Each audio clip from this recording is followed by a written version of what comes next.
Benvolguts col·legues, senyor bisbe, que no el veig en aquest moment. Ha sortit un moment. Bé. Vet aquí el currículum vitae del doctor Torralba, tal com s'hi figura a la seva pàgina.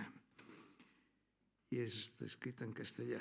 José María Torralba es catedrático de Filosofía Moral y Política de la Universidad de Navarra, director del Centro Humanismo Cívico para estudios sobre el carácter y la ética de las profesiones en el Instituto Cultura y Sociedad. Ha sido director del Instituto Curriculum del año 13 al 22. Fue investigador visitante en las universidades de Chicago del 10 al 12 y Leipzig el 16. Coordina el grupo de investigación Ética, Carácter y Acción Humana. Es autor de 2 monografías sobre la filosofía práctica de Kant y Anscombe, así como artículos diversos sobre ética y teoría de la acción, educación humanista y la misión de las universidades. Forma parte de la junta directiva de la Association for Core Texts and Courses, del Comité Editorial de International Studies in Catholic Education, asesora universidades de varios países en sus programas de educación humanista, ha publicado Una educación liberal, elogio de los grandes libros, que d'alguna manera serà en part el tema d'avui, com després diré, el año 22 en la Ediciones Encuentro, y entre otros ha sido coeditor de Theories of Action and Morality, Perspectives from Philosophy and Social Sciences, Literature and Character of Ways of Being Bound, que son del año, los dos, uno del año 21 y el otro del año 22. Bueno, i ara mi pequeño comentario. Caldria afegir el que he llegit, que Torralba és un gran coneixedor i admirador de John Henry Newman. Em sembla que sí, no? Doncs bé, en escoltar el currículum vitae del meu jove col·lega de la Universitat de Navarra, jove perquè ell és catedràtic i jo soc emèrit, no? I la distància d'edat és infinita, pràcticament. Però, si és que l'infinit existeix.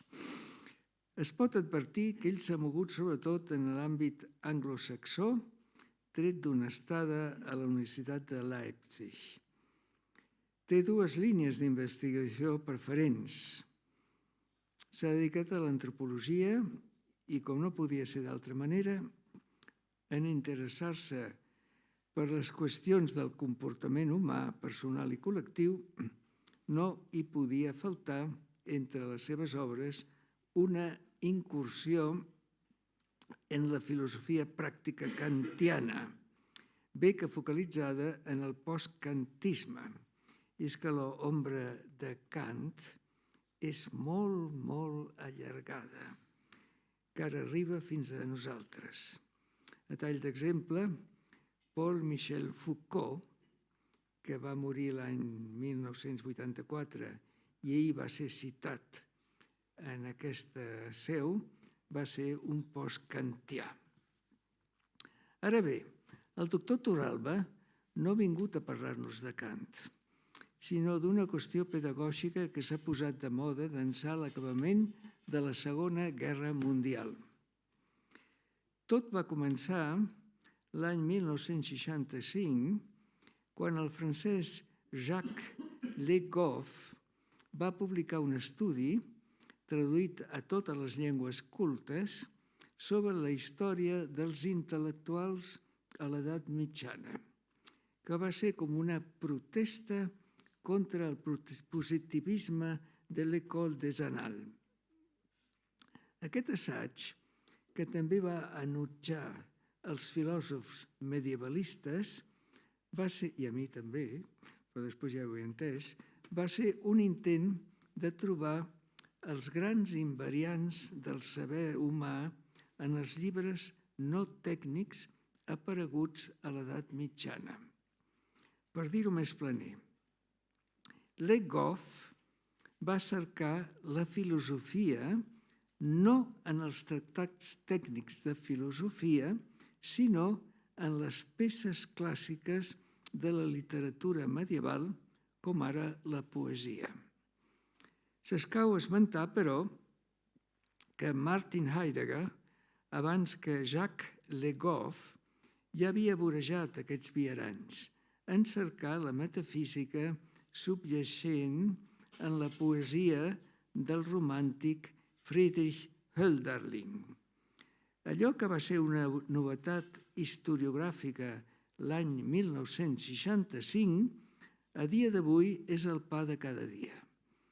Ahir mateix, el doctor Mariano Fazio ens va parlar d'una investigació seva sobre el cristianisme de Calderón de la Barca, que, al ser publicada, havia revoltat els especialistes del segle d'or espanyol.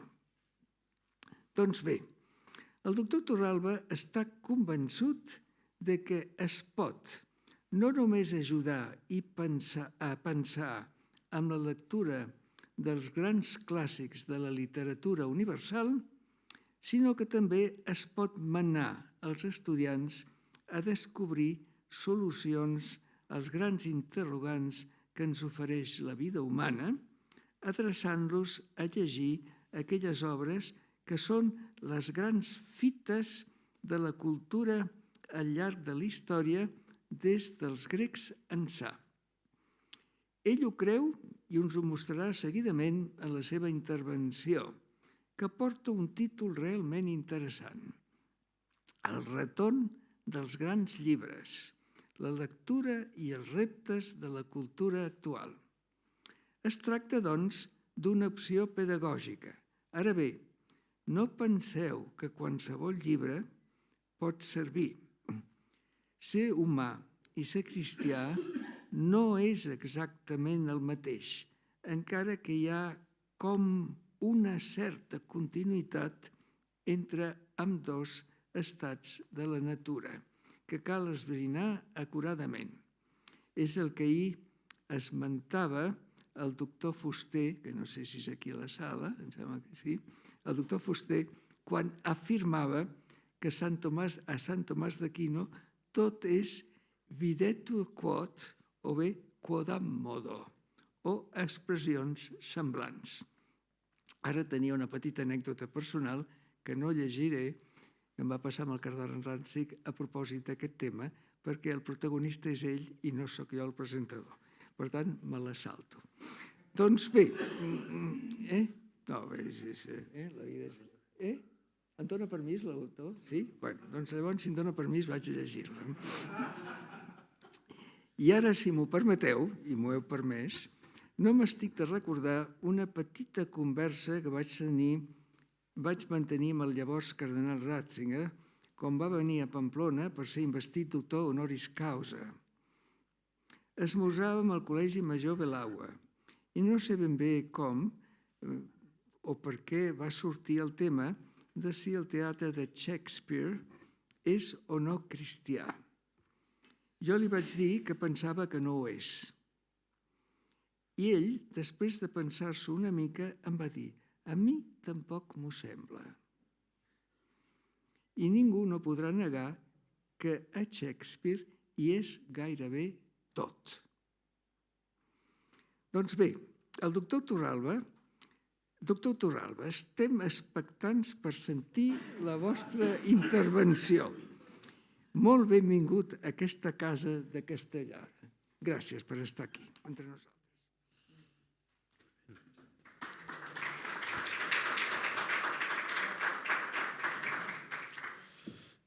Buen día, buenos días. Estoy encantado de estar aquí.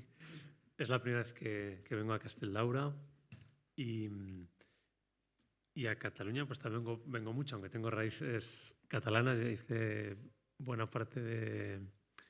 pasé buena parte de mi infancia en Lleida.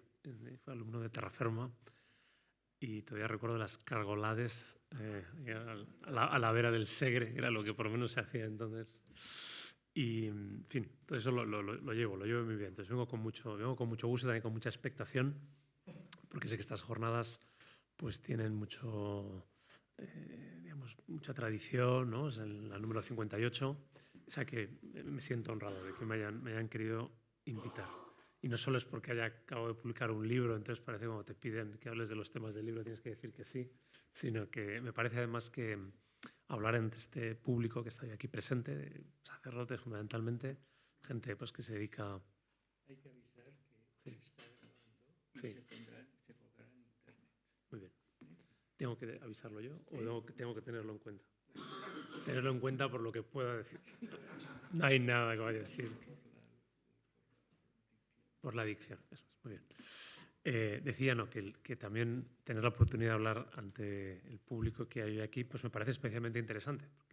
Y también cuando he hablado con los organizadores acerca de cómo enfocar la sesión, pues creo que hablar de cultura, de lectura y de la función que eso puede tener en un contexto cristiano, educativo o de formación religiosa, pues para mí es algo importante. No es estrictamente algo de lo que hablo en el libro, pero sí que es algo que yo también, por trabajar en la universidad, ser profesor universitario, pues considero que es una tarea pendiente, como ahora diré, incluso de un modo quizá un tanto provocador, para, espero, generar algo de interés y que la gente no se vaya. Tengo un texto escrito, que en algunos momentos iré siguiendo, pero me parece que a veces es más mejor hablar, digamos, de modo más suelto, aunque eso siempre lleva más tiempo. Hemos quedado que son unos 30 o 40 minutos de intervención para que luego haya preguntas y en eso suele ser bastante puntual. 40, sí. Sí. En estas jornadas, por lo que he visto en el programa y por lo que me han contado, ya se ha hablado de los retos de la cultura actual, de sus luces y de sus sombras. Vivimos en momentos de crisis cultural, incluso se podría decir que vivimos en tiempos de cambio de época. Lo que tienen de particular los cambios de época es que no sabes qué suceden, o sea, no sabes que realmente ha habido un cambio de época hasta que ya ha pasado. Pero bueno, yo creo que todos los signos de lo que está pasando en la sociedad, en la política, en la educación, en la cultura, en las personas, ¿no? Que todos aquí presentes tienen mucha relación con las personas, pues creo que llevan a poder afirmar sin gran exageración que estamos haciendo un cambio de época. No sabemos un pequeño cambio o un gran cambio, pero que hay un cambio es claro. Recientemente se ha publicado un libro que recomiendo. Parte de lo que voy a hacer en esta sesión es recomendar libros, ¿no? Que me han traído para eso. Es un libro de un profesor de Madrid que se llama Armando Cerolo, profesor de la Universidad CEU de Derecho, y el libro se titula Tiempo de idiotas. Y habla precisamente de estas cuestiones, de que estamos ante una época nueva o que viene lo nuevo, y ante eso caben distintas actitudes. Cabe la actitud del miedo, la actitud del rechazo. Entonces, él lo que propone, y yo estoy bastante de acuerdo con él, es que hay que tener respeto a lo nuevo. Y no hay que ser tampoco, digamos, ingenuos, porque lo nuevo muchas veces trae problemas, retos o cuestiones negativas que podemos ver en la sociedad. Pero no hay que tenerle miedo, porque lo nuevo en realidad somos nosotros, ¿no? Nosotros somos los que estamos, digamos, en la vanguardia de la cultura, en la vanguardia de la época que vivimos. Y entonces, al mirar al futuro con miedo, también en el contexto en el que estamos, creo que se puede decir así, no es una actitud cristiana. El cristianismo nunca ha mirado al futuro con miedo y quizá ahora sí que está sucediendo eso. Este profesor, Diego Armando Cerolo, lo enfoca de esa manera y creo que esa es una idea inicial interesante. Estamos en cambio de época, eso nos presenta retos, esos retos nos pueden dar miedo, pero el miedo es una actitud que paraliza. Entonces hay que intentar salir de ella. Y algunas cosas, aunque no voy a ir por esta línea, que sería más de otras sesiones, pero algunas cosas que voy a decir acerca de la función de la cultura, la función de la lectura, nos puede ayudar, digamos, a perder ese miedo que vemos ante un mundo que cambia y donde las certezas que teníamos o lo que damos por seguro pues se tambalea. Tampoco voy a hacer un diagnóstico de la cultura actual, no es el tema, ya lo he sabido, sino que voy a hacer incluso algo más pretencioso, que es tratar de proponer soluciones a esos retos, o una solución, en realidad una solución, un poco muchas. Me atrevería a decir que si uno tuviera que decir los retos de la cultura actual, ¿cómo se puede responder a ellos? pues hay una manera sencilla. Incluso esto podría ser como el titular de la sesión. Veo que aquí hay fotógrafos, periodistas, luego veo que hay una cobertura informativa que ya les gustaría en muchos otros lugares tener. Pues me atrevo a decir que la solución a los retos de la cultura es fomentar la lectura. Y uno dice, hombre, pues claro, viene a hablar de los libros, pues esto es lo que tiene que decir. No, o sea, lo digo por convicción intelectual y por experiencia educativa. Y hablándolo también muchas veces con educadores, y todos los que estamos aquí yo creo que más o menos somos educadores de un modo o de otro, porque estamos en centros educativos o por dedicarse a la pastoral. Cuando nos planteamos cómo ayudar especialmente a la gente joven, que es a la que más hay que ayudar, porque es el momento clave de la educación, pero en fin, también a la gente más adulta, ¿cómo ayudar? Entonces uno puede pensar, pues no sé, ¿no? Estos temas que son importantes, o estas ideas, o estos programas, o estas metodologías, ¿no? Sí, todo eso es bueno, todo es importante, pero por lo menos en las conversaciones que yo tengo con colegas educadores, llegamos a la conclusión de lo mejor que podemos hacer por los jóvenes es introducirles en la lectura. ¿Por qué? Porque eso les abre a un mundo que ahora mismo en general tienen cerrado, que es el mundo del saber, que es el mundo donde están esas ideas y esas respuestas, que es el mundo también de la tradición. Decía antes que estamos en un cambio de época cultural y uno de los problemas, que eso sí que son reales, es que vivimos una época cultural que rompe con lo anterior o que rompe, digamos, el vínculo y que las nuevas generaciones no es fácil que vean ni siquiera, digamos, de dónde vienen, no entienden de dónde vienen. Entonces, la lectura, los libros, pues recogen la tradición y la hacen accesible al momento actual. Y también, todo esto luego lo desarrollaré un poco más, porque la lectura permite desarrollar una serie de, digámoslo así, ¿no? de hábitos intelectuales o cualidades personales. Hay otra persona que también quería mencionar que se llama Daniel Capó. No sé si es conocido, es un periodista mallorquín que escribe en prensa, escribe algunos libros, acaba de publicar un librito que recomiendo, acaba de salir, que se llama, tiene un nombre curioso, que es Florecer. Entonces, florecer parece, ¿no?, que sea de jardinería. Es una palabra que en inglés es muy habitual, la palabra en inglés es flourish. Entonces, el florecimiento humano significa la vida buena, ¿no? Lo que llamaríamos también la felicidad, en un contexto quizá distinto. Entonces, es un libro que lo escribe con un, no sé si es teólogo, es sacerdote, no sé si es teólogo de formación, que se llama Carlos Granados. A lo mejor es conocido porque es hermano de José Granados, que sí es un teólogo que se dedica a la teología. Carlos Granados es un educador, es director de un colegio en Madrid. Entonces, lo han escrito entre los dos. Y quería, no me desvío, pero ya digo que parte de mi tarea es sugerir títulos relevantes, y ese libro acaba de salir, Florecer, de Daniel Capó y Carlos Granados. Entonces, Daniel Capó utiliza esta expresión que me parece muy válida, que es la de la lectura lenta.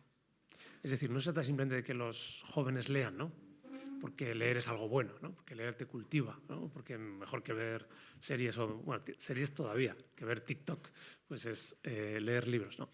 Más allá de eso es que la lectura del libro como objeto permite desarrollar el hábito de la lectura lenta, y de ahí ese es como el comienzo o el punto de arranque de la reflexión. Si uno dijera, ¿cuál es uno de los retos principales de la cultura actual? Pues que no reflexionamos en un sentido profundo, no pensamos, también podemos decirlo así y dejarlo a secas. En cambio, la lectura es una respuesta a eso, es un modo de afrontarlo. Bien, voy terminando esta introducción. En mayo de este año pasado, en 2022, participé en se llamaba así, el primer encuentro, un nombre muy ambicioso, primer encuentro iberoamericano de profesores de religión, que se celebró en Madrid, y también lo recomiendo porque ya se va a celebrar el segundo, yo no soy de los organizadores, lo organiza la revista Magisterio, que es una revista de educación, y me parece fue una experiencia muy buena, muy valiosa. Bueno, total, ahí nos reunieron en una mesa redonda a 3 o 4 filósofos, era un conversatorio de filósofos, y estaba Miguel García Baró, que quizás es conocido, es uno de los filósofos ahora mismo pues, más importantes de la Universidad Complutense, bueno, Universidad Complutense, luego se fue a la Universidad Pontificia de Comillas, y luego Gregorio Luri, que creo que sí que es conocido en este ámbito. Y el caso es que en esa mesa redonda salió la siguiente idea, que era con la que quería empezar y a centrarme más en el tema, que es la siguiente. Se puede decir, y esta es una pequeña provocación, y no sé si el público estará de acuerdo, que el tipo de cristianismo que se vive en el ámbito mediterráneo. El ámbito mediterráneo es el nuestro, ¿no? Italia, Península Ibérica, América Latina. Es un cristianismo moralista. Esa sería la idea, es un cristianismo moralista. Entonces, ¿qué significa esto? Significa que muchas veces, o para muchas personas, por las razones que sean, eso yo no voy a entrar, no es el tema de la sesión, para muchas personas lo importante o lo esencial de la religión es la moral, es decir, ser buena persona, ¿no? O cumplir los mandamientos. Entonces, sin duda que eso es importante, sin duda que eso es bueno, incluso hoy en día quizá más, ¿no? Que está quizá eso más olvidado. Pero el ver la religión, sobre todo como una moral, como un modo de vivir, no voy tanto por la cuestión de como unas normas, sino como eso. La moral, la religión, perdón, es sobre todo una moral. Eso es una reducción, eso es una simplificación, es perder lo que la religión tiene de propio, ¿no? Personas, digamos, muy conocidas lo han dicho mucho mejor. Romano Guardini en La esencia del cristianismo, o también hay que hacer mención de Benedicto XVI, sin duda, ¿no? En Deus Caritas es, al principio, tiene esa frase tan conocida y últimamente tan citada, de que no se comienza a creer, ¿no?, por una idea, ¿no?, por un ideal moral, sino por el seguimiento de una persona. Bueno, esta es la idea de por qué reducir la religión a moral o identificar la religión con la moral. Es una reducción y es problemático. Para ilustrar esta idea, también a veces pongo este ejemplo y creo que funciona. Voy a ver si aquí también funciona con el público presente, que es en nuestro país. Si uno mira el número de familias que matriculan a sus hijos en clase de religión, sobre todo en primaria, pues me parece que llega al 60%, sube el 60%, luego va bajando, pero bueno, en secundaria sigue siendo el 40%, y es muy superior al del número de personas que se declaran practicantes o que incluso se declararían católicas. Y si uno pregunta a los padres, bueno, ¿y por qué matriculan a sus hijos en clase de religión si eso no coincide exactamente con su visión de la vida? Entonces la respuesta es porque quiero que sean buenas personas, ¿no? Creo que no sé si todos hemos tenido esa experiencia. ¿Eso es algo malo, es algo negativo? No, o sea, ser buena persona es mucho, ¿no? Y que la religión ayude a ser buenas personas es algo fantástico. Pero es una reducción. O sea, pensar que la función de la religión es, sobre todo, ayudarnos a ser buenas personas. Entonces uno puede decir, ¿qué tiene esto que ver con los grandes libros? ¿Qué tiene esto que ver con la lectura? Lo explico ahora. Es que esa visión moralista de la religión lleva también a que haya una falta de interés o a que se le dé poca importancia a lo intelectual, al pensamiento, a la reflexión, al estudio. Y creo que eso, por lo menos esa es mi experiencia, también es uno, digamos, de las características y de los defectos del cristianismo mediterráneo. O sea, en general. No digo que todos los que estemos aquí o que todo el mundo sea así, pero es algo como generalizado. Pongo un ejemplo de por qué me parece que esto es así. Hace un poco más de 2 años surgió un debate en los medios de comunicación que, en mi opinión, es de los debates más, por lo menos que yo he podido ver, los debates más interesantes que ha habido en el ámbito cultural y religioso, que yo he visto, que es el de ¿dónde están los cristianos? No sé si esto suena, o ¿dónde están los intelectuales cristianos? Salió con distintos títulos, empezó en el periódico El Mundo, y luego pues, hubo muchos artículos, hubo mesas redondas, hubo muchas actividades que duraron más o menos un año. Y lo interesante es que surgiera la propia pregunta de ¿dónde están los cristianos? El sentido de esa pregunta era ¿dónde están en los debates culturales? ¿Dónde están en la sociedad? ¿Dónde están en la política? ¿Dónde están en la educación? Y la respuesta que daban unos y otros, y la mayor parte de las personas que intervinieron en ese debate eran gente que eran cristianos, incluso diría la mayoría practicantes o gente implicada en la fe, que sentía todo aquello como propio, era, pues no estamos, ¿no? O sea, no estamos presentes. O sea, estamos ahí numéricamente, ¿no? Este sigue siendo un país donde hay pues, un número muy significativo de personas que son cristianas y que viven la fe, un país donde hay un número muy significativo de instituciones religiosas, sobre todo educativas, y ya voy como llegando al tema más concreto de la sesión, y sin embargo eso parece que no se nota. O sea, que no se nota en el sentido de la opinión pública. Y dices, bueno, pero eso puede tener las reglas de la opinión pública, ¿no? O que hay una marginación. En ese debate más o menos hubo bastante consenso en que no. O sea, que sí, puede haber marginación, que la hay, ¿no? Pero bueno, con el peso que tiene o los medios que tienen en este caso la Iglesia, ¿no? Que tiene pues, medios de comunicación, pues no es proporcional, ¿no? Es decir, que no hay modo de hacer llegar una visión cristiana. Pero en fin, no es este el tema. El tema o lo que sí que conecta directamente con el tema es el ámbito educativo. También en otros de los artículos que fueron más importantes de ese debate se decía, bueno, hay, no me acuerdo exactamente las cifras, ¿no? Pero en fin, más que cientos, miles de colegios de inspiración católica o católicos o colegios religiosos en España, miles. Universidades, no me acuerdo, son 17 o 19, depende cómo cuente uno. Entonces uno dice, bueno, en esos lugares que se dedican a la educación, ¿qué impacto tienen en las nuevas generaciones? Y la respuesta es que parece que más bien poco, Y una de las razones que se daban es que en esas instituciones educativas, aunque suene paradójico, digamos, el lugar que ocupa la cultura es más bien pequeño. O sea, son instituciones educativas donde se prepara a la gente para el mercado laboral, se prepara a la gente para la selectividad, o se prepara a la gente para ser buenas personas. En este sentido noble, que no hay que perderlo, ¿no? Pero no son instituciones educativas donde se cultive el intelecto, se cultive el pensamiento, donde la cultura sea importante.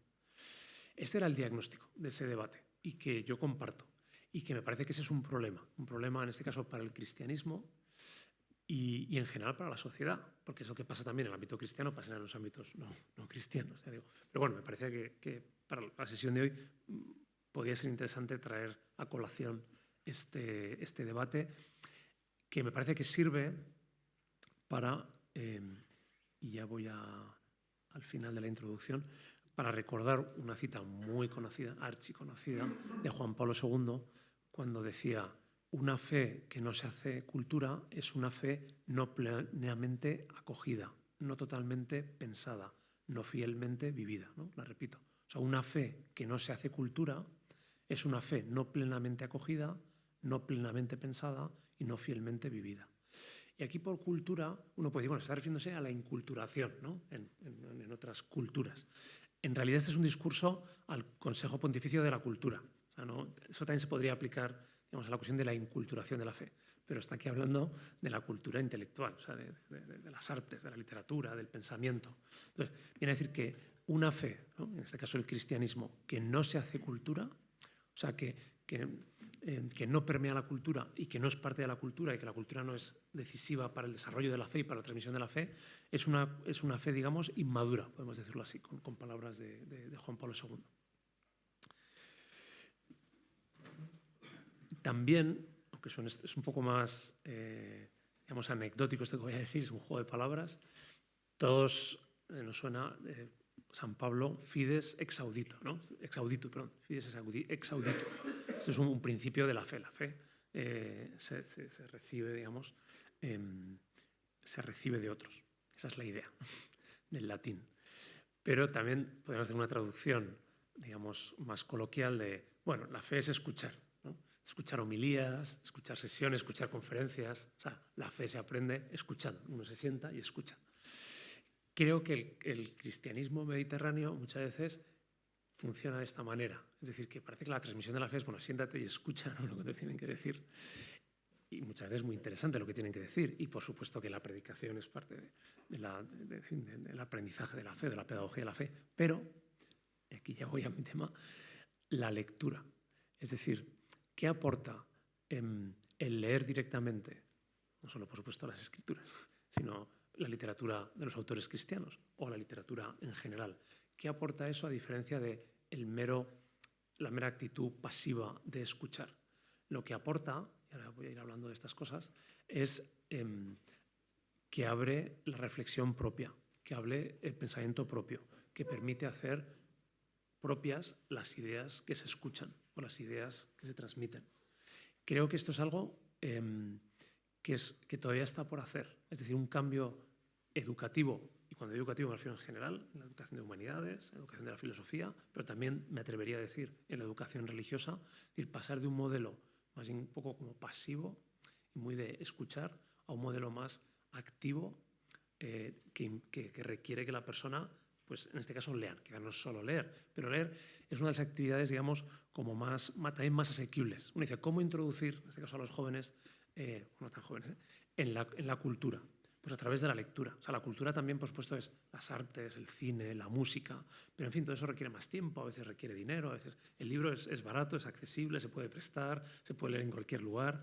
O sea, digamos que la lectura aquí es, por así decirlo, como un ejemplo de cómo introducirse en el mundo cultural, pero no es que sea la única manera, ¿no? ¿Vamos bien hasta aquí? He despertado cierto interés por lo que voy a decir. Es el objetivo, es el objetivo. Nadie se ha dormido. Alguno. Muy bien, entonces tengo como dos partes. Una parte de panorámica y una parte donde quiero hablar de algunas experiencias educativas personales que ilustran de qué manera la lectura puede responder a los retos de la cultura actual, que es el tema del que estamos hablando. Entonces, sobre el panorama, me atrevería a decir que estamos también, antes he dicho, quizá en un cambio de época cultural, pero también en este cambio, y no sé si tiene que ver directamente o no, hay todo un movimiento educativo a favor de la cultura y a favor de la lectura, que es creciente, que no ha surgido en el ámbito mediterráneo. Digamos, en el ámbito mediterráneo, el doctor Sarañana conoce muy bien el mundo alemán. El mundo alemán no tiene estos problemas. Estoy diciendo aquí, tienen otros problemas, digamos, culturales, pero esto de la lectura y de la cultura no los tienen. Pero en el ámbito mediterráneo creo que sí los tenemos. Entonces, creo que, porque lo veo, lo experimento por congresos, iniciativas, asociaciones que van surgiendo, sobre todo en el ámbito educativo, que hay la preocupación que he mencionado antes de las nuevas generaciones no se están educando como nos gustaría. ¿Cómo lo resolvemos? Entonces la respuesta es, lo podemos resolver. Una de las mejores vías es a través del fomento de la lectura. Y el fomento de la lectura además de los clásicos. Los clásicos no significa solo los griegos y los romanos o incluso Shakespeare. También hay clásicos contemporáneos del siglo XX, incluso del siglo XXI. Bueno, todavía es muy pronto para hablar de clásicos, pero en fin, clásico significa la buena literatura. O sea, esos libros, como decía también el doctor Sarañana, como Shakespeare, en Shakespeare está todo. O sea, ¿qué significa que está todo? Está todo lo humano. Si uno quiere comprender al ser humano, pues eso lo encuentra en los libros clásicos o en la buena literatura. Entonces hay un movimiento del que voy a hablar brevemente, porque creo que también abre horizontes, que es uno de los objetivos cuando uno viene a una sesión o entra un invitado, pues que le abra horizontes o le sitúe o le aporte lo que él ve, en este caso lo que yo veo desde mi profesión de profesor. Y también porque creo que resulta un poco, o puede resultar animante. O sea, vimos una época que para muchos es negativa o decadente, o hay muchos signos que dan pie al pesimismo, y creo que es lógico, pero creo que también hay iniciativas que dan pie al optimismo, o a la esperanza, por lo mismo, que no es exactamente lo mismo, la esperanza. Esta es una de ellas. Decía lo de que podemos estar en una situación pesimista, porque pues eso, las últimas leyes educativas que se han aprobado, por ejemplo, de secundaria, pues son eso, pues menos humanidades, menos griego, menos latín, menos filosofía, ¿no? Todo centrado pues en lo más práctico, y es cierto, o sea, eso es así. Digamos, las leyes educativas, en mi opinión y en la de la inmensa mayoría de educadores que conozco, no nos van a salvar, sino que más bien van en la dirección contraria, ¿no? Pero bueno, las cambiaremos, ¿no? O intentaremos cambiarlas, o intentaremos, a pesar de las leyes, digamos, dar una buena educación. Estos movimientos educativos vienen sobre todo de Estados Unidos, por lo menos los que yo conozco, que también lo menciona el doctor Sarañana, pero son movimientos educativos que están llegando también a Europa e incluso a América Latina. Puedo luego mencionar, hay una asociación que se llama así, Asociación, el nombre en inglés es Cortex, que significa grandes libros, Asociación para el uso de los grandes libros en la educación, que es una asociación que no para de crecer. Cada año tiene un congreso en Estados Unidos, tiene ahora otro congreso en Europa. Yo esta tarde me voy a Holanda a participar en ese congreso europeo, que es la 4ª edición. En España también cada vez hay, sobre todo universidades, pero también colegios. El año que viene empezamos con un grupo educativo, un proyecto de cómo conseguir que los alumnos lean desde pequeñitos las obras literarias para aprender a pensar y para desarrollar las cualidades de las que luego me referiré. Es decir, que hay, si se me permite la expresión, que creo que es famosa, hay brotes verdes, ¿no? Pero creo que estos brotes verdes sí que florecerán, ¿no? Así que, bien, antes de esto quería también hacer la siguiente mención, que es con frecuencia cuando se habla de las humanidades, yo creo que todo el mundo, si yo preguntara, ¿las humanidades son importantes? Y pidiera que se levantara la mano, todo el mundo diría, sí, las humanidades son muy importantes. Con esto quiero hacer dos precisiones. O sea, yo me dedico a las humanidades y, por supuesto, que diré que las humanidades son importantes, pero la pregunta es ¿por qué? ¿Por qué son importantes las humanidades? ¿Porque son más importantes que las matemáticas? ¿No? Porque la filosofía y la teología son las reinas de las ciencias, sobre todo la teología. Sí, eso es verdad, pero me atrevería a decir que, primero, con eso no llegamos muy lejos. Y luego, sobre todo, esto que a ver si se entiende bien, creo que las humanidades tenemos que ganarnos, digamos, el respeto de que se valoren o de que se apueste por ellas por propios méritos. O sea, no acudir a un argumento de autoridad de es que hay que defender las humanidades, ¿no? O es que eso, pues en una institución educativa que no apueste por las humanidades es una institución utilitarista. Bueno, las instituciones educativas hacen lo que pueden, ¿no? Los colegios hacen lo que pueden. Entonces, son quienes nos dedicamos a las humanidades, y de humanidades incluye, por supuesto, la teología y la formación religiosa, eso es incluso se puede decir lo más humano, lo más radicalmente humano. Hay que ganar, si se me permite, este paralelismo también serviría. Uno dice, no, es que en este centro educativo a la religión no se le da peso, ¿no? Porque tiene pocas horas o el profesor, no sé qué. Puede pasar, puede ser cierto, pero creo que la mejor vía es la de que, en este caso, el profesor o el departamento se gane ese reconocimiento por méritos propios, demostrando que eso que tiene que ofrecer, esa educación, eso que aporta, es tan valioso. Bien. Entonces, al hablar de humanidades, se discute con frecuencia de si son útiles o no son útiles. Y muchos consideran que el protagonismo de las humanidades en la educación, el que lo haya perdido, el que las humanidades hayan perdido ese protagonismo, se debe a que han ido cediendo espacio a otros saberes más útiles para encontrar trabajo. Como respuesta, se suele argumentar, eso quizá lo hayan oído muchos, que las humanidades son inútiles. Y como diciendo, es que eso es lo bueno de las humanidades, es que son inútiles. Entonces, no diré que no, porque en cierto sentido son inútiles, pero me gusta más argumentar lo contrario, que las humanidades son muy útiles, ¿no? Y también hace unos meses unas publicaciones en prensa que me parecieron muy valiosas de algunos colegas de filosofía, donde decían, vamos a ver, hablando de la filosofía en concreto, en no pocas ocasiones las ideas filosóficas han cambiado la historia. O sea, ya mira usted si son útiles o no. O sea, si tienen impacto o no. A lo mejor no son útiles para ganarte un dinerito, pero útiles de tener, digamos, unas consecuencias y de ser decisivas para la sociedad, vaya que sí, ¿no? Se diría que es una expresión, creo que es un poco catalana, vaya que sí. O sea, que las humanidades sí que son útiles y me atrevería a decir que el desprecio o la ignorancia de las humanidades en las que vivimos no tiene tanto que ver con con una intención maliciosa, con que los que gobiernan o los directivos del centro educativo o la sociedad en general diga no, vamos a marginar las humanidades. Creo que no tiene tanto que ver con eso como con algo un poco más triste, que es que los responsables educativos, ¿no?, están en una situación como de ignorancia complaciente. O sea, no se dan cuenta del valor, de la importancia, de la utilidad que tienen las humanidades. Y cierro digamos, este bloque diciendo, creo que somos los que nos dedicamos a las humanidades, y en eso incluyo, por supuesto, la religión, quienes tenemos que demostrar por qué somos útiles y por qué somos necesarios en la educación. Y lo que voy a decir son algunas de esas razones, algunas de esas ideas. Vale. Empiezo refiriéndome a dos libros que se han publicado, sobre todo me voy a centrar en el primero, recientemente, en los últimos 2 o 3 años. Hay uno que se acaba de traducir al español, los dos son de profesores estadounidenses. Uno, que simplemente lo menciono, es de Roosevelt Montaz, tiene un nombre así no fácil de recordar, Roosevelt Montaz, que se titula Rescatando a Sócrates, pero eso todavía no se ha traducido, pero si a alguien le interesa lo recomiendo. El que sí que se ha traducido es de una profesora que se llama Zena, con Z, Hitz, o Zina Hitz, y lo acaba de traducir la editorial Encuentro con el título Pensativos.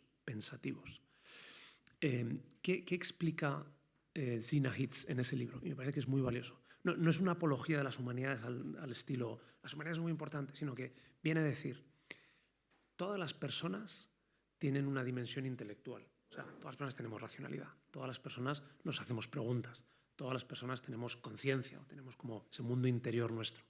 Ahora, vivimos hoy en día en un mundo donde justo ese mundo interior o esa, digamos, capacidad de reflexión, pues quedan en segundo plano o no se fomentan. Y entonces ella viene a decir que para llevar una vida, y esa es toda la historia del libro, que se mezcla con su propia biografía, pero también con argumentos, es que para llevar una vida humana plena, todas las personas necesitamos cultivar la vida intelectual. Y hace la siguiente precisión. Pero la vida intelectual no significa estudiar filosofía, la carrera de filosofía. Ni siquiera significa que uno tenga que ser un intelectual, o sea, de profesión, ¿no? O tener una biblioteca en su casa enorme de libros antiguos y difíciles. Ya, en ese sentido, perdón, es como muy, podemos llamarlo democrática o nada elitista. Ya viene a decir, vida intelectual puede tener el barrendero, puede tener las personas que trabajan en profesiones manuales, puede tenerla el profesor universitario o no, porque el profesor universitario puedes convertirte en un funcionario de la producción científica y perder de lo que ella está hablando, que es la vida intelectual, que es el crear espacios en la propia vida donde uno contempla lo bello, lo bueno y lo verdadero, donde uno piensa sobre lo bello, lo bueno y lo verdadero, donde uno habla sobre lo bello, lo bueno y lo verdadero. Esa es la vida intelectual, que también incluiría la dimensión religiosa. La dimensión religiosa es más, aunque no me voy a desviarme, pero también cuando uno se pregunta por qué hoy en día la práctica religiosa o la vida religiosa pues, tiene más dificultades o baja, pues quizá porque no hay ese espacio del mundo interior, que es como el contexto, pues como el humus propio de la vida espiritual también. Entonces decía que lo que ella propone en este libro es la necesidad que tenemos todas las personas de crear ese espacio de vida intelectual y que se crea por medio de la lectura, por medio de la conversación con otras personas y que si uno consigue crear ese espacio o si ayudamos especialmente a los jóvenes a que lo creen y se acostumbren a ello, vivirán vidas mejores, independientemente luego de lo que externamente tengan, si tienen más dinero o menos dinero, tienen más éxito o menos éxito, si tienen como ese espacio, esa es una vida mejor. Y digamos, el modo de alimentar ese espacio, esa vida es la lectura, porque es lo que digo, lo más directo, lo más sencillo, ¿no? La lectura y la conversación. Esto creo que también es una idea interesante, porque a veces uno puede tener, si uno, que seguro que en las salas hay gente de todo tipo, gente puede tener prejuicios con la lectura, ¿no? Dicen, no, claro, si fomentamos mucho la lectura, pues habrá este chico, ¿no?, que está siempre con sus libros, pensando en sus cosas, aislado, ¿no? Pues yo diría, bueno, casi mejor eso que lo contrario, ¿no? El que está todo el día con el móvil y no aislado, pero encerrado en mundos que aportan poco. En realidad, generalmente la lectura lo que te lleva es a hablar, ¿no? O también te da temas sobre los que hablar. O sea, creo que esto se entiende, ¿no? Bueno, Cena Hits, pensativos, es una recomendación. Y voy ya, porque se me va pasando el tiempo, a la segunda y última parte, que es algunas reflexiones basadas en ejemplos concretos, en algunas anécdotas que quiero contar, reales, que explicarían el valor, digámoslo así, educativo que tiene la lectura. Y cuando hablo aquí de la lectura, antes se mencionaba, pues el utilizar grandes libros en un contexto educativo. Es algo a lo que yo me dedico, yo doy clase, pues el lunes tuve una clase con un grupo de 25 alumnos, o sea que es más o menos reducido para la universidad, o bastante reducido para la universidad, donde habían leído la Apología de Sócrates. Y la clase era comentar el libro. Eso lo hacemos. Lo hacemos en la Universidad de Navarra, porque lo introdujimos hace 7 u 8 años, siguiendo la tradición que viene de Estados Unidos. Ahí lo llevan haciendo con este modelo por lo menos desde hace 100 años. A la vez, tampoco no es nada original. Es decir, leer libros clásicos y comentarlos en un aula, pues uno podría decir que eso está casi ahí desde el principio de las universidades, de una manera o de otra. Pero también es cierto que se había perdido. Y el recuperarlos, se llaman los seminarios grandes libros, pues es un modo de fomentar lo que voy a ir explicando. Fomentar el interés por leer y fomentar el desarrollo de una serie de hábitos intelectuales. Lo que quería decir es que esto no es algo que sea exclusivo del ámbito docente, es decir, de una universidad o incluso de un colegio, sino que también se puede hacer fuera. Uno puede hacer un club de lectura, o uno puede animar a la gente a leer, o uno puede reunirse con 3 personas y leer. Y cuando digo 3 personas, no quiero decir, pues reunirse, es un profesor, un sacerdote con 3 jóvenes, que también, sino con 3 o 4 de los que están aquí. Es decir, digo, esto es algo como para todos. Todos necesitamos o nos beneficiamos de cultivar la vida intelectual, ¿no? de leer y hablar sobre lo que leemos. Bien.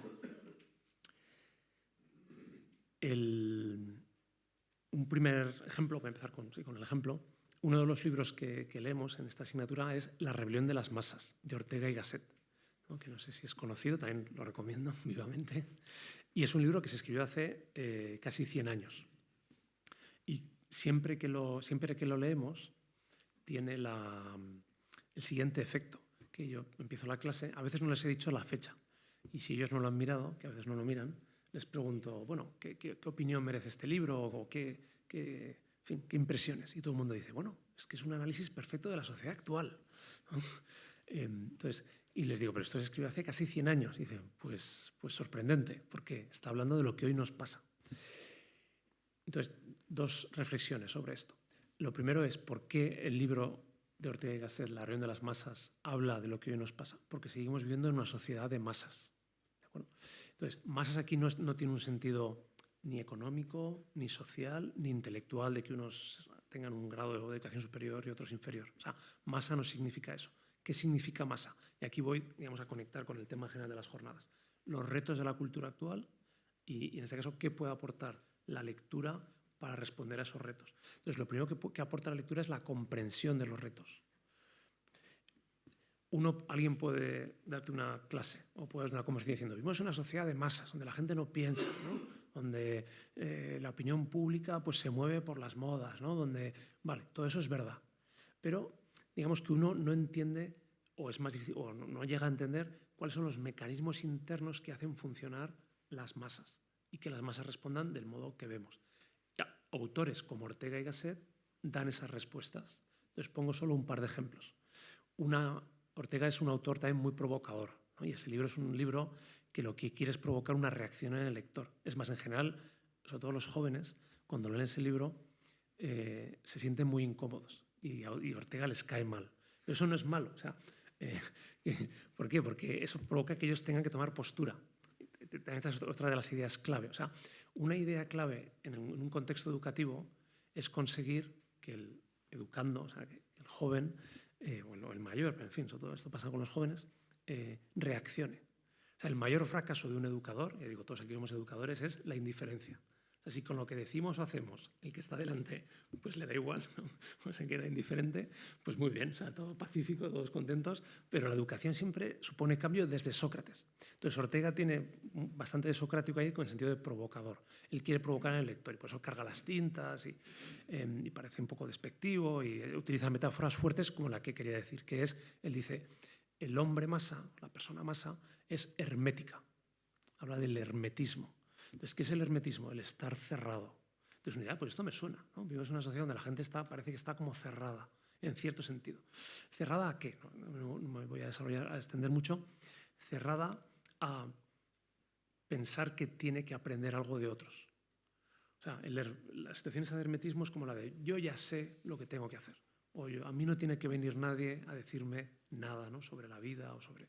Entonces, ese hermetismo del que también hablaba Sócrates, tan antiguo como Sócrates, en realidad es un gran problema, porque ¿cómo se sale del hermetismo? Pues es muy difícil. O sea, hay que romper como el cascarón. O también se utiliza a veces la metáfora del sueño. La utiliza Sócrates, la utiliza también San Agustín. Entonces, cuando alguien está dormido, ¿cómo lo despiertas? Pues haciéndolo reaccionar. Pero también hay un lugar de las Confesiones de San Agustín, que es otro de los libros que leemos, donde dice San Agustín, hay ese momento que todos conocemos muy bien de duermevela. Es decir, que uno ya está empezando a despertarse, pero todavía no se ha despertado, ¿no? Y dice San Agustín, y en ese momento uno tiene un poco de voluntariedad para decidir si se despierta o si sigue dormido. Entonces, es una imagen que sirve para explicar la situación actual.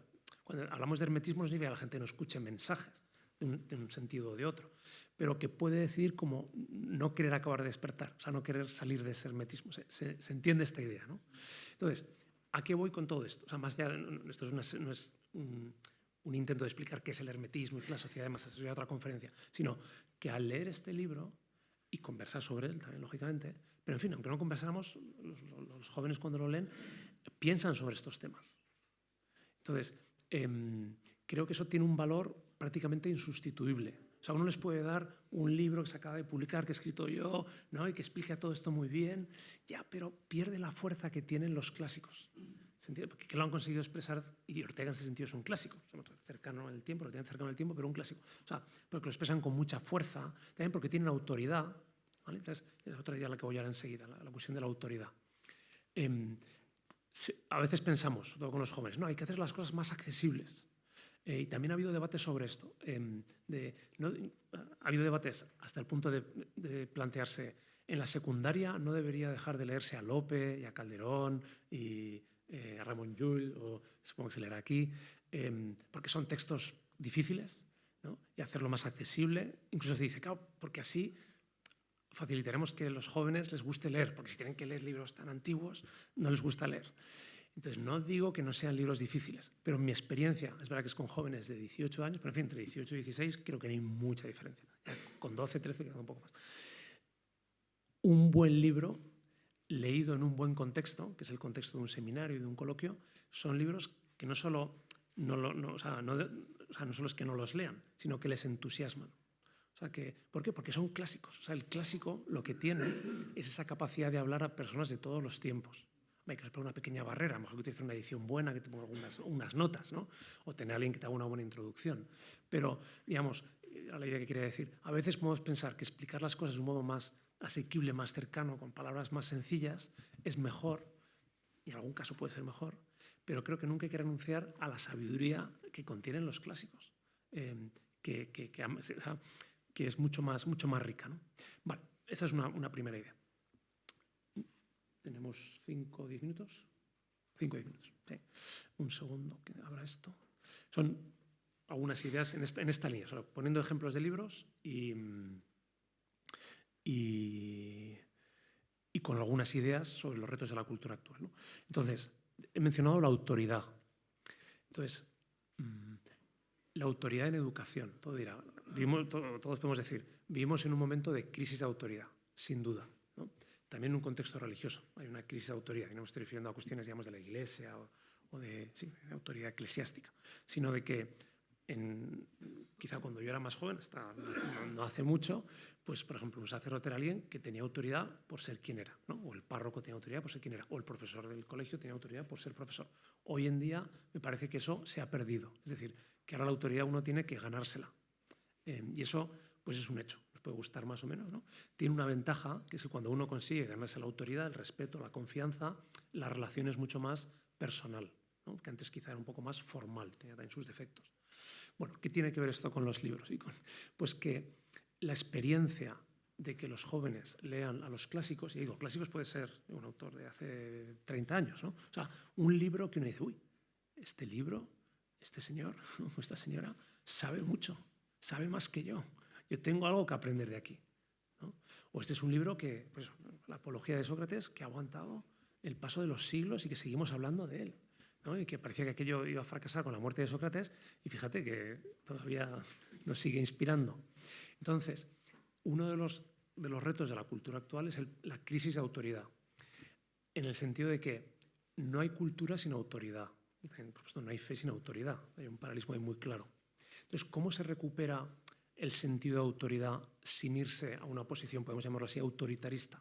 Es decir, no, claro, es que esto es de la fe, o esto es del Papa, o esto es de la autoridad educativa, ¿no? O esto es el profesor que sabe más que los alumnos y tenéis que aprender o tenéis que escucharme porque yo tengo autoridad. Esos son argumentos que creo que hoy en día no funcionan. No digo que sean falsos, ¿no? El profesor sabe más, el magisterio sabe más, pero no funcionan. Entonces tenemos que ir por otra vía. Entonces una vía es la de que los jóvenes experimenten eso, que hay todo un tesoro de sabiduría del que pueden aprender, ¿no? Y creo que eso tiene luego, esa experiencia tiene consecuencias en la vida, ¿se entiende? Porque más allá del libro, de que digan, oye, pues que para pensar en cómo tiene que ser una sociedad justa, una sociedad ordenada, pues acudamos, ¿no?, a las ideas de Ortega, a las ideas de Sócrates, a lo que nos explica Shakespeare sobre la ambición humana. Más allá de eso, acudamos a esta persona, o es que yo conozco, o a esta autoridad pública. Creo que esto no es una cosa menor, o un motivo menor para apostar por la lectura. ¿Se entiende la idea? Creo que sí. Muy bien. Un tercer ejemplo, ya voy acabando. Quedan 2. Empiezo con esta historia. Un estudiante que había hecho la asignatura, un estudiante de filología, a ese curso habíamos leído bastantes libros, por así decirlo, existenciales, que también los menciono. Uno era Retorno a Brideshead, que no sé si es conocido, ¿no? Es un libro precioso, magnífico. También habíamos leído Las Confesiones y otros más. Entonces, al acabar la asignatura me dijo, me gustaría tomar un café contigo, con usted, no sé cómo me llamo. y fuimos a tomar un café y me dijo, mira, yo vengo de un colegio religioso, de una familia católica, yo me considero católico practicante y por lo tanto siempre en mi vida ha estado presente la idea del mal, del pecado, ¿no? Y bueno, pues yo siempre he visto como normal el tener que arrepentirme de lo que hacía mal, pero, este fue un momento clave, dice, pero hasta esta asignatura y haber leído estos libros, no, digamos, lo expresaba así, es como si con mi vida hubiera estado jugando. Entonces, ¿qué quiere decir con eso? Que hasta ahora, cuando yo hacía algo bueno, ¿no?, que me costaba, o cuando hacía algo malo, de lo que me arrepentía, no me daba cuenta que ahí me estaba jugando la vida. O sea, no me daba cuenta de que era yo el que me hacía bueno o yo el que me hacía malo, sino que había pues eso, pues unas normas, unos principios, unos mandamientos religiosos que decían lo que estaba bien y lo que estaba mal, con los que yo estaba de acuerdo, pero no había descubierto, digamos, qué relación tenía eso con mi vida. O sea, y cuando tomaba decisiones eran, bueno, cosas que hacía pues porque las había recibido por herencia cultural, familiar, religiosa, pero no porque dijera, esto es lo que yo quiero hacer, esto es el tipo de persona que yo quiero ser. Entonces, creo que eso también es el poder de la literatura.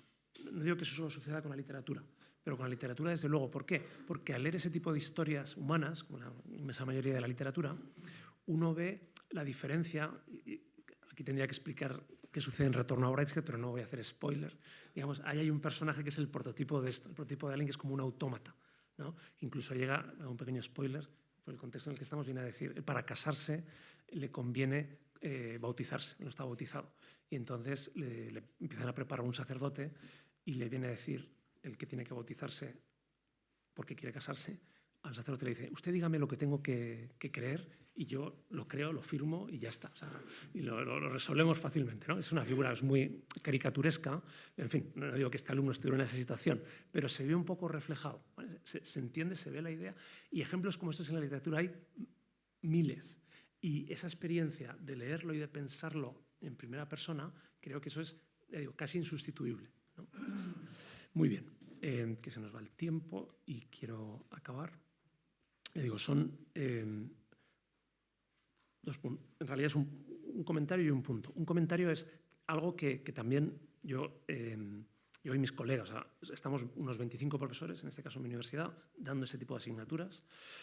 Y una de los comentarios que con frecuencia hacen los alumnos es ¿por qué nos interesan estas asignaturas o por qué nos parecen tan valiosas? Porque son una ocasión de tener conversaciones intelectuales de altura. Y entonces me dicen, hombre, pues para esto no hace falta una asignatura, ¿no? O para esto no hace falta una universidad, sin duda. Pero vivimos en un contexto social donde los jóvenes echan en falta la posibilidad de tener conversaciones intelectuales de altura. ¿Qué significa de altura? No significa hablar del ser y la esencia o Dios unitrino, no está refiriéndose a eso, sino hablar de los temas importantes de la vida.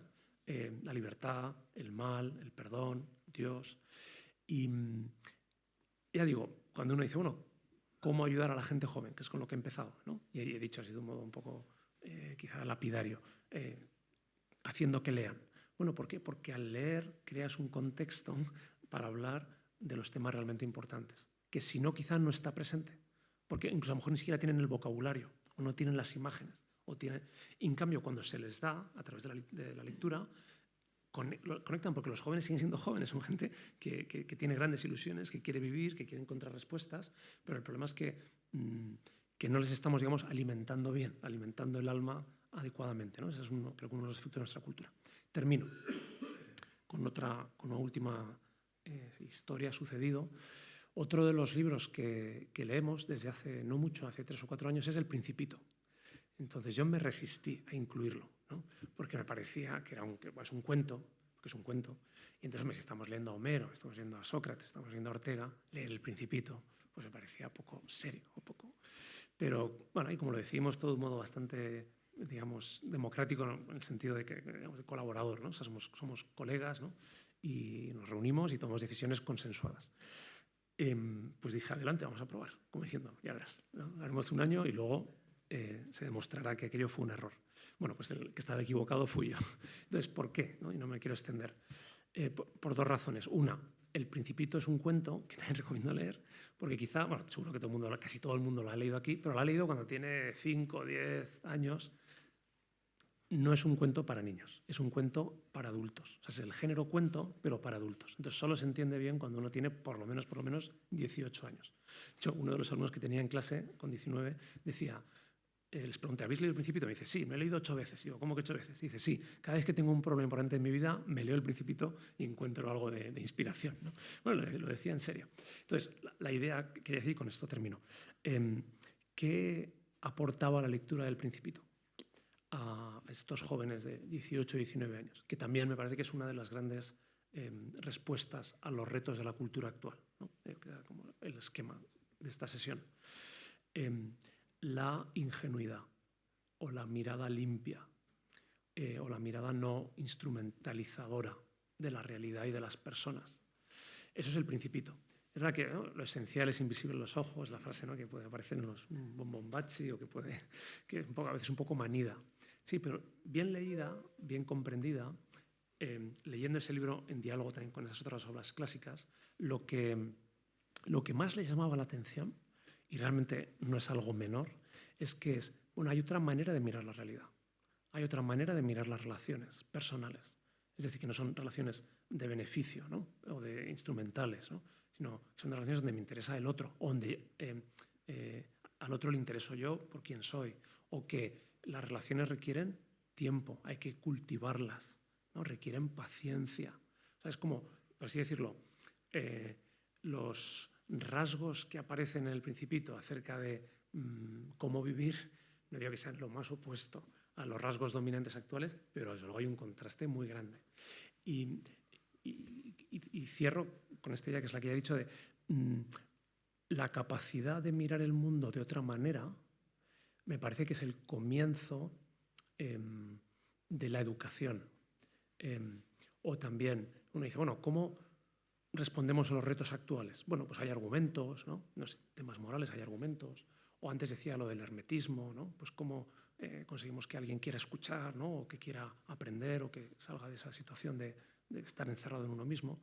Pues el punto de partida diría que es el de desenfocar. O sea, uno tiene como la vista puesta de una determinada manera, pues hay que desenfocarla. O sea, hay que ser capaz de demostrar, o de que, en este caso los jóvenes, experimenten que se puede ver la realidad desde otra perspectiva distinta, que no es pues, la dominante, para llamarla así, utilitarista, ¿no?, sino la de lo bueno en sí, la de lo bello.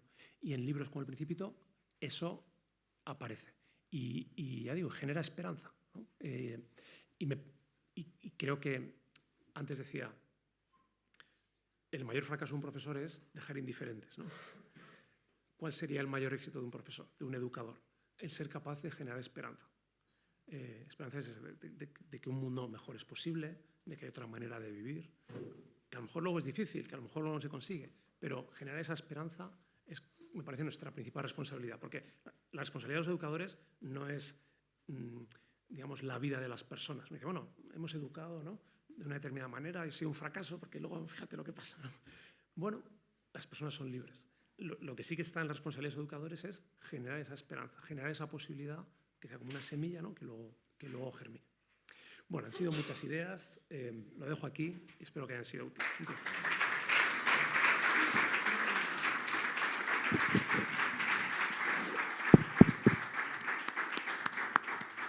Bueno, agradecemos mucho al doctor Torralba la intervención tan sugerente, que esperábamos con ansia y que realmente no ha defraudado. Me acordaba, oyéndole, el ambiente que se produjo en la Universidad de Navarra justamente cuando apareció aquella película que de suyo es muy dramática, se llama El Club de los Poetas Muertos, ¿no? Que, en fin, tuvo una gran reacción en el mundo universitario, o bien cuando se iniciaron porque no se ha hablado del valor formativo de los grandes clásicos del cine, que también es importante.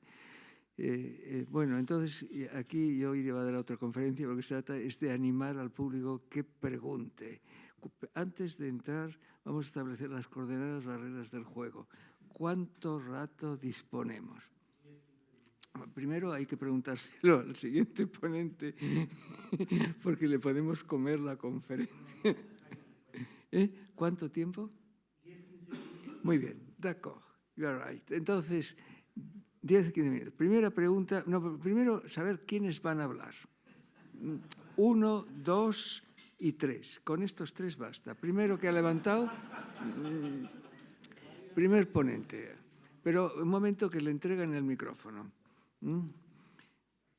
No, el primero ha sido aquí delante. Sí. Muchas gracias, profesor Torrola. Al oírle, yo creo que quizá inconscientemente muchos podemos enseguida pensar en lo que hacemos con los demás, ¿no? Y es lógico, ¿no? Pero a mí me gustaría un poco que jaleara un poco al personal, porque creo que tan o más importante somos uno mismo, ¿no? Y hay que ir por delante. Sobre todo los sacerdotes jóvenes a veces pues van muy pillados. El gran enemigo quizá, bueno, sí, yo no, todos jóvenes. Quizá el gran enemigo son las pantallas, que tendrán muchas cosas de bueno, pero para la lectura me parece, aunque se puede leer con el móvil, claro. No sé, que jaleara un poco al personal, que animara, pues ¿qué podemos hacer realmente para sacar tiempo? ¿Cómo animarnos para dedicar un tiempo que a veces no conseguimos sacar, aunque sea un ratillo cada día, para leer?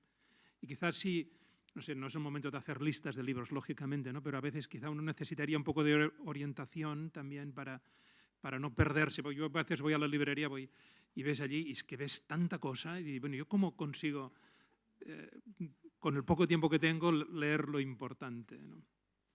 Gracias. Sí, es cierto que me he centrado más en, digamos, la función educativa, ¿no? Y nosotros como educadores, pero claro, el educador no da lo que no tiene, eso para empezar. Esa mención que he hecho al principio a este libro de la profesora americana Zena Hitz, ahí sí que se refiere a cada persona. Es decir, una buena vida, una vida lograda, es una vida donde hay un espacio para el cultivo del intelecto o la interioridad, ¿no? Y precisamente por medio de la lectura, por decir, la lectura y la conversación. Y eso sí que es para todo, ¿no? Y entonces uno dice, claro, no hay tiempo. Bueno, en ese libro ella pone varios ejemplos son muy diversos, o sea, que no hay que ser un intelectual o un culturetas, que se diría, ¿no? Para dedicar tiempo a lectura o a la música o al cine.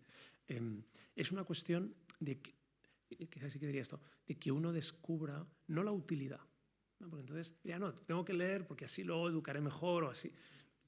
Eso es un motivo, ¿no? Pero tengo que leer, y me atrevo a decir, por placer. O sea, hasta que uno no descubre el placer de la lectura o de la cultura, en realidad siempre va a estar, ¿no? Siempre va a haber cosas más importantes. Entonces, claro, uno dice, pero leer por placer solo. Es que ese placer de leer lo que significa es que uno está, digamos, esto es una tesis muy clásica de Aristóteles, uno experimenta placer en aquello que se corresponde con su naturaleza, ¿no? Si se me permite esta afirmación. Entonces, digamos, el descubrir el placer de leer o el placer de la cultura significa que uno ha entrado en sintonía de onda con que la expresión del humano que está en la literatura y en la cultura conecta con él como ser humano, ¿no? Y reverbera, ¿no? Y te enriquece. Hay una frase que a mí me gusta de un autor francés que se llama Daniel Pennac, que se hizo famoso hace ya 20 o 30 años con un libro que es como una novela, es un libro sobre el leer, muy recomendable, muy breve, además es sobre adolescentes. Entonces tiene un apartado donde viene a decir leer no soporta el imperativo, pero la frase que me interesaba decir, y con eso termino, que ya veo que me van mirando el reloj. No. Esto hay que bromear con él. Hay que bromear con el moderador. Él dice, el tiempo para leer, al igual que el tiempo para amar, dilatan el tiempo de vivir. Y esa es una gran verdad, ¿no? Es decir, ¿por qué leer? Porque se vive más. Por estos ejemplos que he puesto antes, ¿no? O sea, este chico que ha hecho ese gran descubrimiento va a vivir más, tiene una vida más completa, más profunda. Entonces, pero el camino para eso no es una sesión como la de hoy, lo ha dicho, entonces, sino que uno lo experimente. Entonces, por eso también, y con eso que termino, ¿qué hay que leer? Pues lo que a uno le guste. Y también diría, no hay que tener miedo a leer quizá literatura menos clásica o de menos calidad, si esa es la vía de entrada.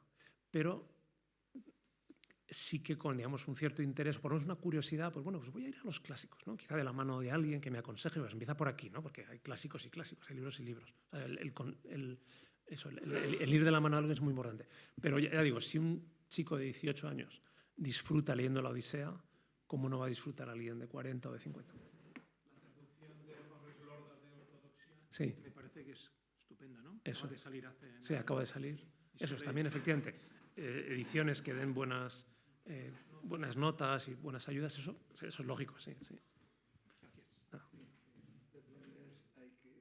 Una cosa que ayuda mucho, que son leer las recensiones de las revistas. Si uno, bueno, aquí estamos todos sacerdotes, por ejemplo, en Scripta o en Analysis Theology, pues por ejemplo en Scripta lo pone, o hace prensa, tiene recensiones y notas. Bueno, puede que no te interese en la mayoría, pero cuando te interese uno, y además ya tienes una idea de muchas cosas un poquito que ya te han hecho un resumen. Es una pequeña aportación. El tema de leer lo que a uno le interese, esto es importante y por eso hay que ir también a las librerías. Y contar con el fracaso, que se puede comprar un libro y a las 20 páginas dejarlo estar, pues alabado sea Dios. Pero de vez en cuando se encuentra un libro que gana la vida. Bien, siguiente pregunta, por favor. Una pregunta sobre, a ver, la idea de... Preséntese, por favor. Soy el padre Juan Manuel, del Obispado de San Feliu de Llobregat. Sí. Y el tema de la religión como moralismo. Atención, porque Copleston en su Historia de la Filosofía tiene en el primer volumen una frase que a mí me impresionó siempre mucho, que dice, ¿cuál es el origen de la religión de los griegos? ¿Por qué se inventaron los griegos un Olimpo de los dioses? Porque las guerras entre las ciudades griegas eran tan bestias y tan sanguinarias que buscaron una manera desesperada de poner un freno a la bestia humana. Y así nace la religiosidad griega, porque así, teniendo un Olimpo por encima, ya no éramos tan bestias, ¿no? Y entonces yo pregunto, ¿no habría el peligro con su exposición de caer en un gnosticismo? O sea, ¿me salva un conocimiento o bien me salva un Dios, la fe en un Dios crucificado, que es necedad para los sabios y escándalo para los judíos, pero salvación de Dios para todos los que creen? Salvación, rescate, liberación de una esclavitud del pecado. El Evangelio no solamente ilumina a Grecia, el Evangelio salva a Grecia y al mundo entero. No lo pondría yo al mismo nivel que las otras literaturas. Sí, no, muchas gracias. Esa pregunta también ha salido en alguno de los coloquios en los que he participado a raíz de estos temas. Y dos comentarios. El primero es, he hablado del moralismo para tratar de explicar que nuestro contexto religioso y, por lo tanto, también cultural es un contexto, es decir, un poco como reacio a la cultura, ¿no? Donde la cultura no se considera que es una parte central en la transmisión y en la vivencia de la fe. Eso es lo que he querido decir. Y, efectivamente, la objeción posible sería, bueno, pero eso no es ir en una dirección como de un gnosticismo, ¿no? Que lo que te salva es el conocimiento, el perfeccionamiento intelectual. Entonces, la respuesta que salió, porque yo era un coloquio que hablábamos varios a este tema, es lo siguiente. Es cierto que lo que salva es en la historia del cristianismo lo que salva es el acontecimiento, ¿no? La resurrección. Y los apóstoles no eran educadores en ese sentido, ¿no? De acuerdo. Pero ese es digamos, y eso nunca debe perderse, digamos, ese acontecimiento o experiencia religiosa original. Pero vivimos en un mundo, o sea, nuestra cultura, la actual, y desde hace ya muchos siglos, que sí que es un mundo culturizado. O sea, la gente va a la escuela, ¿no? La religión se transmite de un modo, o sea, por medios culturales. Entonces, yo no solo, son dos ideas, no veo que haya ninguna incompatibilidad, es decir, que el modo de llegar, las voy a juntar las dos. Creo que hoy en día probablemente uno de los mejores modos de llegar a ese acontecimiento originario es a través de la tradición cultural. cultural significa también la tradición religiosa. Valga el ejemplo he puesto el ejemplo de ese alumno que me hablaba de su vivencia del pecado. Me decía, bueno, claro, cuando yo me doy cuenta que el pecado es algo que me hace malo, ¿no? que me aleja de Dios, claro, eso es terrible. Pero él no lo había experimentado como terrible, que es la experiencia en primera persona, hasta que había tenido esa lectura. Creo que se entiende la idea. O también, cuando leemos las Confesiones de San Agustín, yo les pregunto, ¿no? A los que hay en clase hay gente que es religiosa, que tiene fe, y otros que no, ¿no? Más o menos mitad y mitad en mi caso. Suele ser así. Y entonces, a los que tienen fe, dicen de San Agustín, este es uno como nosotros. Y entonces, creo que esa experiencia de decir, bueno, uno de los grandes, ¿no?, santos y padres de la Iglesia es uno como nosotros, establece un puente con la vivencia de la fe que de otra manera no es tan fácil de... O sea, porque si no, San Agustín es una figura abstracta. Claro, cuando ven su biografía escrita por él, dice, bueno, pues si es que este ha sido como yo, ¿no? Entonces, ¿por qué yo no voy a ser como él? ¿Vale? Eso es una idea. Entonces, creo que la cultura ahí no interfiere, sino que es medio, es mediación. Y termino esto, y los que no son religiosos, les molesta bastante de San Agustín, también como toda su insistencia en la concupiscencia, ¿no? en la sexualidad. Y yo les digo, bueno, es cierto que para San Agustín es un tema como especialmente preocupante para él. Y dice, bueno, que estas son ideas, ¿no?, muy discutibles. Y yo digo, sí, son muy discutibles. Él nos cuenta lo que él ve, ¿no? Pero siempre acaban, y lo resumo con una de las frases que decía un alumno, es, de todos los libros que hemos leído, para mí San Agustín es el más genuino. O sea, nadie puede estar de acuerdo o no de acuerdo con su modo de vivir la vida y de entender la fe y lo que está bien y lo que está mal. Pero ese carácter de autenticidad que tiene San Agustín arrastra. Entonces, la conexión entre, digamos, teoría y vida, que evita cualquier gnosticismo, está presente en las Confesiones y en muchos otros libros. Muchas gracias. El tema que aquí ha planteado el colega de San Feliu, ya siento, pero tengo muy poca capacidad para retener nombres, ¿no? No lo tome usted como una ofensa, ni mucho menos, ¿no? Y que acaba de responder. Es decir, aquí no se trata, según yo he entendido bien a nuestro autor, a nuestro ponente de hoy, que tanto, a mí por lo menos tanto me ha estimulado a seguir viviendo, ¿no? A pesar de que ya estoy en una zona de cierto riesgo, ¿no? En cierto riesgo.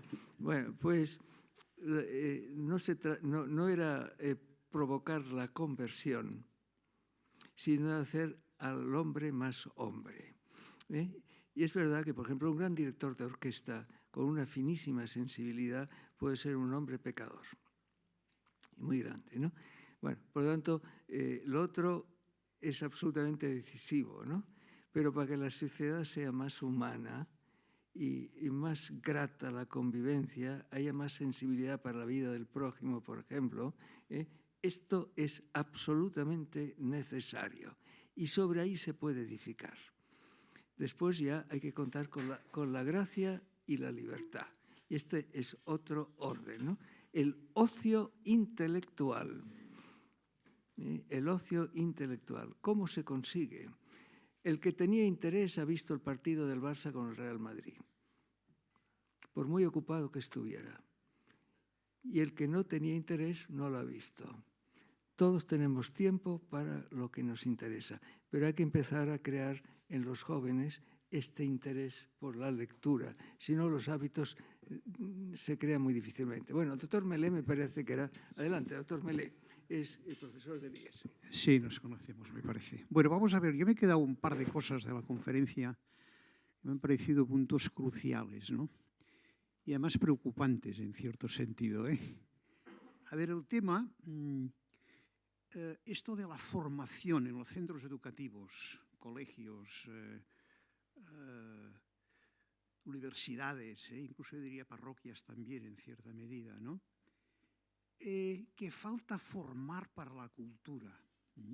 Es decir, nos ha influido mucho pues, esta sociedad utilitarista, ¿no?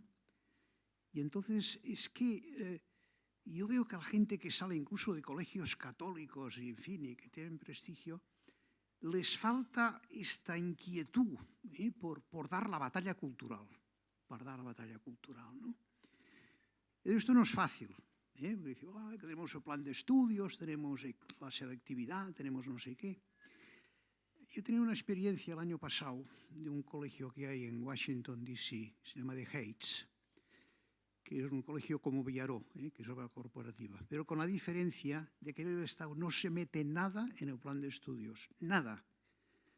Quien selecciona los padres y después la universidad para seleccionar los alumnos. Entonces, a los 13, 14 años ya les hace leer la realidad de la Odisea, y después la Divina Comedia y Shakespeare y Cervantes no lo leen por razones obvias, ¿no? Pero que tiene esta... Pero al mismo tiempo tienen otras cosas, ¿no? Entonces, por ejemplo, salen con una inquietud de defender la vida, por ejemplo, que es muy fuerte en Estados Unidos, pro-life. Claro, entonces yo pienso, hombre, a lo mejor hay que repensar un poco el enfoque de los centros educativos. Bueno, de hecho lo estáis haciendo y creo que estáis en esta línea, ¿no? Pero creo que es muy importante esto, ¿no? Es decir, formar para dar la batalla cultural.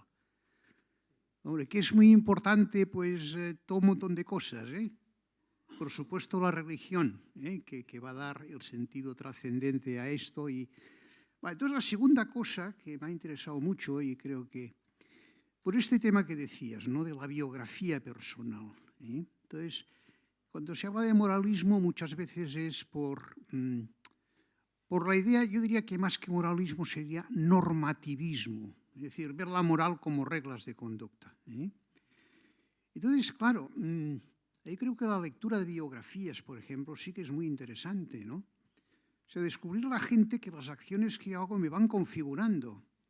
Y lo que yo soy yo es mi biografía, es decir, un conjunto de decisiones libres que voy tomando a lo largo de la vida, ¿no?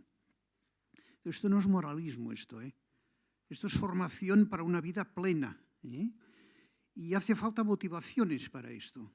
Y entonces otra vez aquí, la fe es la gran motivación. Eso de Benito XVI, que uno no es cristiano por un largo razonamiento, sino por el encuentro con una persona, con mayúscula.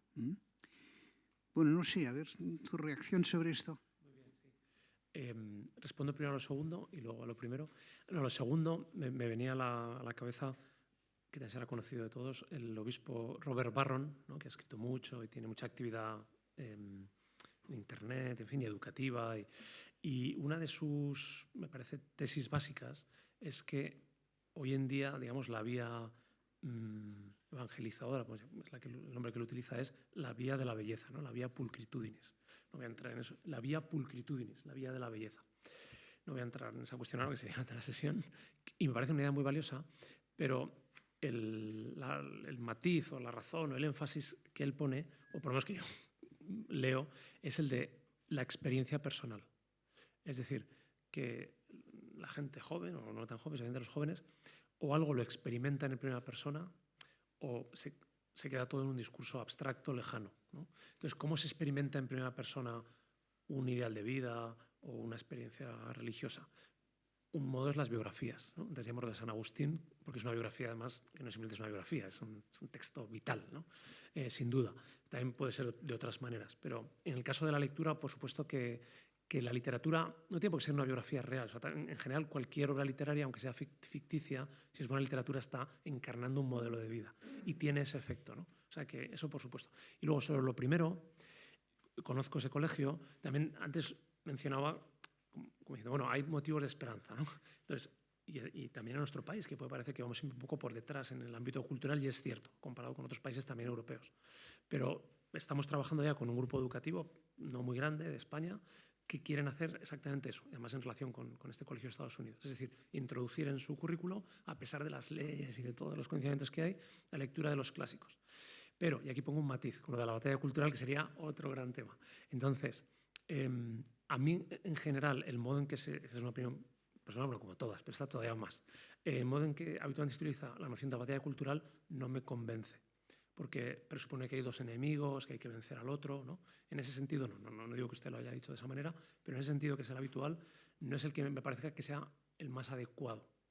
Tiene su sentido y efectivamente, o sea, que estamos en guerra cultural, estamos, y que la guerra no la hemos declarado, yo no la he declarado también, y que tienes que defenderte también, ¿no? Y que hay unos valores que están en riesgo, sin duda.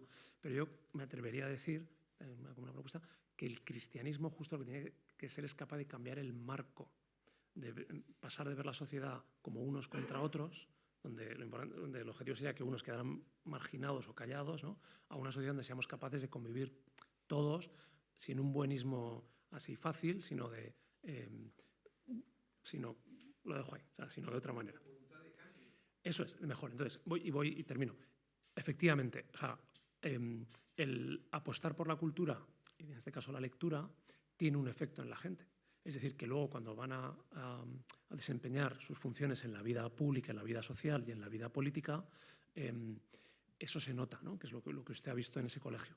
Y usted lo ha visto en el sentido que ha mencionado, pues, personas que defienden la vida. Entonces, no es casualidad. O sea, la conexión entre haber, digamos, invertido en la formación histórica, filosófica, literaria, en la sensibilidad personal, y este es el punto con el que quiero terminar, y terminamos ya, ¿no?, porque ya creo que nos hemos pasado el tiempo, es el siguiente. Es decir, creo que parte del problema que tenemos en nuestro país, en nuestro contexto, es que la gente deja pasar, ¿no? Hay problemas, hay amenazas a la religión, amenazas a valores fundamentales, y mucha gente está quieta, está parada. ¿Por qué? Porque no siente que sea su responsabilidad, o también porque no sabe qué hacer.